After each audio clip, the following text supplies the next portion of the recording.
Marco. ഫു, എന്തൊരു പടമാണ്. ഇങ്ങനെയൊക്കെ പടം നമ്മൾ ഇത്രയ്ക്കും പ്രതീക്ഷിച്ചില്ല. ഭയങ്കര പവർ, ഭയങ്കരം വെടിവെച്ച് തകർക്കുകയാണ്. ക്രിസ്മസ് ട്രീറ്റ് എന്നൊക്കെ പറയാം. ഇന്നലെ റൈഫിൾ ക്ലബ്ബ് കണ്ടു, ഇന്നിപ്പോ മാർക്കോ കണ്ടു. കിടുക്കാച്ചി പടം. വലിയ ലോജിക്കും വലിയ കഥയും വലിയ മറ്റേ ഇതിങ്ങനെ സംഭവിക്കോ ഇതങ്ങനെ സംഭവിക്കോ ഇതെന്താ ഇങ്ങനെ എന്നൊന്നും ചോദിക്കരുത്. പോയിരുന്ന് സിനിമ കാണുക. ഒരു പുതിയൊരു ആക്ഷൻ കിങ്, ആക്ഷൻ സ്റ്റാർ എന്നൊക്കെ പറയാം പുള്ളിയെ. നമ്മുടെ മലയാളത്തിലെ ഒരു എന്താ പറയുന്ന ഭയങ്കര ഫിസിക്കൊക്കെ ആയിട്ട് റിയാസ് ഖാൻ പണ്ടുണ്ടായിരുന്നു. പക്ഷെ റിയാസ് ഖാൻ ഹീറോ അല്ലല്ലോ.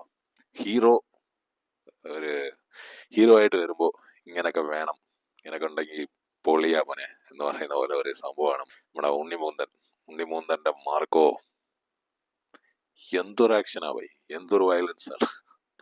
വയലൻസ് കുറച്ച് കട്ടിയാ പിള്ളേരായിട്ടൊക്കെ കണ്ടിരിക്കുമ്പോ ഇങ്ങനെ. പക്ഷെ പിള്ളേരിപ്പോ OTT അവിടെ ഇവിടെയൊക്കെ ഒരുപാട് പടങ്ങളൊക്കെ കാണുന്നുണ്ട്, അതുകൊണ്ട് വലിയ കാര്യമൊന്നുമില്ല. ഒക്കെ മറ്റേ നെറ്റ്ഫ്ലിക്സിൽ നിന്നൊക്കെ അടിച്ചു മാറ്റിയ പോലെ ഇതേപോലെ അവിടെ ഉണ്ടായിരുന്നല്ലോ എന്നൊക്കെ തോന്നും ഇടയ്ക്ക്. അമ്മാതിരി വെടിവെപ്പും അമ്മാതിരി തീക്കളിയാണ്. പിന്നെ റൈഫിൾ ക്ലബിലാണെങ്കിൽ ആണും പെണ്ണും ഈക്വൽ ആണ് എന്ന് കാണിക്കുന്ന പോലത്തെ ഒരു സംഭവമാണ്. ഭയങ്കര ഡേഞ്ചറസ് സംഭവമാണ്. പ്രത്യേകം റൈഫിൾസും പ്രത്യേകമായിട്ടുള്ള കാര്യങ്ങളൊക്കെയാണ് ആ സിനിമയിൽ. വലിയ കഥയൊക്കെ പറഞ്ഞതിനെ സ്പോയിലറാക്കാൻ എനിക്ക് വലിയ താല്പര്യമില്ല. അതാണല്ലോ അനീഫ് അദേനി, ഞാൻ എൻ്റെ നേരത്തെ ഒരു വീഡിയോ ഞാൻ പറഞ്ഞായിരുന്നു, ഇങ്ങനെ ഉണ്ണിമൂന്നൻ ഉള്ളതുകൊണ്ട് ഉണ്ണിമൂന്നൻ്റെ 2-3 സീനിൽ ആ സിഗാറും കടിച്ചു പിടിച്ച്. പിന്നെ ആകെ കോൺട്രവേഴ്സി ആയിരുന്നല്ലോ പടം. മറ്റേ ഡബ്സിയുടെ പാട്ട്, അത് ഇത് ഇഷ്യൂ, ഡബ്സി വന്നിട്ട് വീഡിയോ ഇടുന്നു, ഇങ്ങനെയൊക്കെ. ഇതൊക്കെ ഒരു ആഡ് പോലെ ആയിപ്പോയി സിനിമയ്ക്ക്. ഭയങ്കരമായിട്ട് പ്രൊമോഷനും കാര്യങ്ങളൊക്കെ ചെയ്ത് സിനിമ ഇറങ്ങുന്നതിന് മുമ്പേ 2-3 കോടി രൂപ കണ്ട് അഡ്വാൻസ് ബുക്കിങ്ങും കാര്യങ്ങളൊക്കെ ആയിരുന്നു എന്നൊക്കെ പറയുന്ന കേട്ടു. 100 കോടി ഒന്നും ആണേലും ഉറപ്പായിട്ട് അടിച്ചിരിക്കും.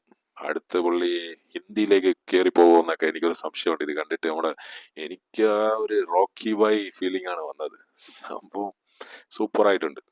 പടം എടുക്കണമെങ്കിൽ ഇങ്ങനെയൊക്കെ എടുക്കണം എന്നൊക്കെ പറയാൻ മാത്രം പിള്ളേരൊക്കെ കിടന്ന് അർമാദിക്കുകയായിരുന്നു. ഓ അയ്യോ, നമ്മളെ അജിത്ത്, വിജയ്, പിന്നെ ലാലേട്ടൻ, മമ്മൂക്ക, ഇവരുടെയൊക്കെ ഫസ്റ്റ് ഡേ ഫസ്റ്റ് ഷോ. അതൊരു വിജയ് അജിത്ത്, അതാണ് ഭയങ്കരം.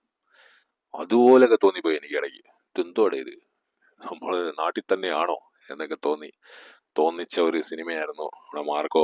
പിന്നെ മറ്റേ പടം റൈഫിൾ ക്ലബ്ബ് വലിയ ആഡും കാര്യങ്ങളും വലിയൊരു പ്രൊമോഷനും ഒന്നും ഇല്ലാതെ വന്നതാ. പക്ഷെ അതും, അതായത് ഫ്രഷ് ആയിട്ട് ചിന്തിക്കുക എന്നുള്ളതിനൊരു എക്സാമ്പിൾ ആണ് ഇതൊക്കെ. ഈ മാർക്കോ എന്ന് പറയുന്നത് ഫ്രഷ് ആയിട്ട് ചിന്തിച്ചതൊന്നുമല്ല, പക്ഷെ ആ ഡെലിവറിയും കാര്യങ്ങളൊക്കെ, പിന്നെ ആ സ്റ്റാർ വാല്യൂ എന്ന് പറയുന്നത്, ഉണ്ണിമൂന്നൻ എന്ന് പറയുന്ന ആൾ അങ്ങ് വന്ന് നിന്ന് കഴിയുമ്പോൾ തന്നെ ഒരു ലുക്കും കാര്യങ്ങളൊക്കെ ആണല്ലോ. ആ ഒരു സംഭവമാണ്. ആണേലും സൂപ്പർ എക്സ്പീരിയൻസ് ആയിരുന്നു. 2 പടവും മസ്റ്റ് വാച്ച്, തിയേറ്റർ വാച്ച് പടങ്ങളാണ്. റൈഫിൾ ക്ലബ്ബ് അതും പിള്ളേർക്ക് ഉള്ള ഒരു പടമാണ്. ഈ കൊച്ചു പിള്ളേർ ഈ 5ലും 7ലും ഒക്കെ പഠിക്കുന്നതൊക്കെ കൊണ്ടുപോയി കണ്ടു കഴിഞ്ഞാൽ നമ്മളിങ്ങനെ ഇരുന്ന് പോകും. റൈഫിൾ ക്ലബ്ബ് കുറച്ചുകൂടെ കണക്ട് ചെയ്യാൻ പറ്റും. റൈഫിൾ ക്ലബ്ബ് എന്ന് പറയുമ്പോൾ കുറച്ച് സട്ടിലാണ് പടം, കുറച്ച് സ്ലോ ആയിട്ടൊക്കെ വന്നിട്ട് അങ്ങനത്തെ ഒരു പടമാണ്. നമ്മുടെ വരത്തൻ മോഡലൊക്കെയാണ്. നമ്മുടെ ആഷിഖ് അബു ഒരു അമൽ നീരത് ലൈൻ പിടിച്ച പോലൊക്കെ എനിക്ക് തോന്നിപ്പോയി. കാരണം എന്താണെന്ന് വെച്ചാൽ കാടും മറ്റേ ഒരു വരത്തൻ മോഡൽ, അങ്ങനത്തെ ഒരു വൈബാണ് സംഭവം. ഹനുമാൻ കൈൻഡ് അവനെ എന്തിനാ അതിനകത്ത് എടുത്തതെന്ന് എനിക്കൊരു പിടുത്തമില്ല. അവന്റെ ഇപ്പോഴത്തെ ഒരു ഫെയിം കാരണമായിരിക്കും. അങ്ങനെ ചെയ്യാൻ പാടില്ലെന്ന് എൻ്റെ ഒരു അഭിപ്രായമുണ്ട്. എന്താണെന്ന് വെച്ചാൽ ഒരുപാട് നടന്മാരുണ്ട്, അവന് അല്ലേ തന്നെ അവൻ ഫേമസ് ആണല്ലോ. അവനെ പൊക്കിയെടുത്ത് ഇതിനകത്ത് ഇട്ട് നമ്മൾ യൂസ് ചെയ്യുന്നതിനെക്കാട്ടിലും നമ്മൾ ഒരാൾക്ക് ഒരു ചാൻസ് കൊടുത്ത് അവനെ വലിയ ആളാക്കി വിട്ട് കഴിഞ്ഞാൽ അതൊരു ക്രെഡിറ്റ്, അതൊരു സന്തോഷമല്ലേ. പക്ഷെ ആ ഒരു സന്തോഷം ഇഷ്ടപ്പെടുന്നില്ല നമ്മുടെ കേരളം എന്നാൽ മാത്രമല്ല നമ്മുടെ ലോകം തന്നെ ഇപ്പൊ അങ്ങനെയാണ്. അവർക്ക് യൂസ് ഉണ്ടെങ്കിൽ ആൾക്കാരെ എടുക്കും. ആ റോള് ശരിക്കും വേറെ ആരെങ്കിലുമൊക്കെ ചെയ്യായിരുന്നു. പക്ഷേ പുള്ളി നല്ല രസമായിട്ടുണ്ട്, ചെയ്തതൊക്കെ രസമായിട്ടുണ്ട്. ആ ഒരു ഇംഗ്ലീഷ്, ആ ഒരു സ്ലാങ്ങോ, മറ്റേ ബാംഗ്ലൂർ ബേസ്ഡ് ആയിട്ടുള്ള ഒരു ഗുണ്ടയല്ല, ഡോൺ റേഞ്ചിലേക്കുള്ള ഒരു ഗാങ്സ്റ്റർ റേഞ്ചിലേക്കുള്ള ആ ഒരു സംഭവം ഒക്കെ ബിൽഡപ്പ് ചെയ്തൊക്കെ നല്ല രസമായിട്ടുണ്ട്. പടം എന്താണേലും സൂപ്പർ ഹിറ്റാണ്. 2 പടവും സൂപ്പർ ഹിറ്റാ. മാർക്കോ ഭയങ്കര മാസാണ്.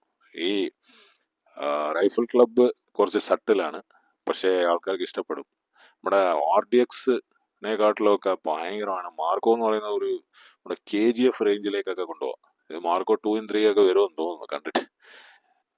ഭയങ്കര പടമാണ്. രണ്ട് സിനിമയും പക്ഷെ ഭയങ്കര വയലൻസ് ആണ്. അത്രേ ഉള്ളൂ. ആ ഒരു പ്രശ്നം മാത്രമേ ഉള്ളൂ. ആ ഒരു പ്രശ്നം ഒഴിച്ചു വെച്ച് കഴിഞ്ഞാൽ രണ്ടും കിടുക്കാച്ചി പടങ്ങളാണ്. പട്ട് പട്ട് പട്ട് പട്ട് പട്ട് പട്ട്. അനുരാഗ് കശ്യപിനെയൊക്കെ കൊണ്ടുവന്നിട്ട് ഇപ്പൊ ഇങ്ങനെ വില്ലനായിട്ട് പുള്ളി പുള്ളി നമ്മുടെ നാട്ടില് പുള്ളി ഈ സെറ്റിലേക്ക് വരിക, അതൊക്കെ വലിയൊരു ഭാഗ്യം തന്നെയാണ്, വലിയൊരു സംഭവമാണ്.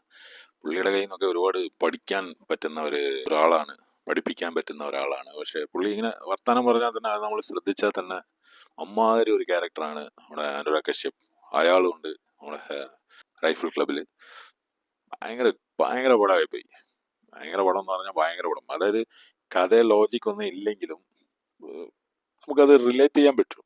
ഒരു സംഭവം ഇങ്ങനെ പോവാണ്. പിന്നെ വയലൻസ് ആണല്ലോ. ഇങ്ങനെയൊക്കെ ഇതൊക്കെ കണ്ടിട്ട് ഇൻഫ്ലുവൻസ് ആവാതിരുന്നാ മതി. നമ്മുടെ പിള്ളേരൊക്കെ പോയിട്ടേ പോലീസിനെയൊക്കെ പുച്ഛം പോടെ എന്നൊക്കെ പറഞ്ഞു അന്നേരം രണ്ടെണ്ണം കിട്ടും.